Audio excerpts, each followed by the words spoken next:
обещаю высоко и гордо нести имя кадета. Тимур Эмедбаев пришел в кадетскую из обычной школы. Самому мальчику понравилась форма, а вот родители за дисциплину. Здесь ограничения в этом плане, и потому что пользоваться смартфоном, допустим, чтобы они как-то больше общались между собой. Клятва кадета – это клятва Родине. Это не просто слова. Это значит, что дети обещают быть честными, добросовестными и ответственными.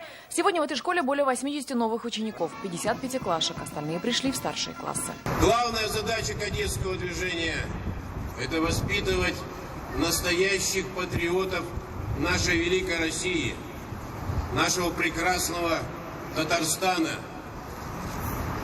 людей, которые любят нашу Родину и, если понадобится, будут ее защищать.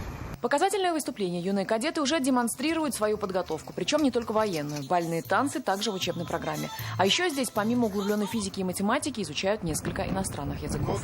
Учителя очень хорошие, офицеры, кормят хорошо, все отлично.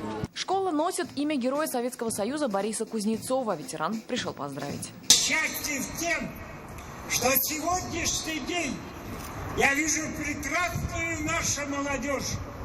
Та молодежь, которая способна защитить нашу Родину. Кадетское движение в последние годы получило активное развитие в республике. Создана сеть кадетских школ. Такой корпус появился и в Нижнекамске. Альбина Слагараева, Андрей Корсинский, ТНВ, Казань.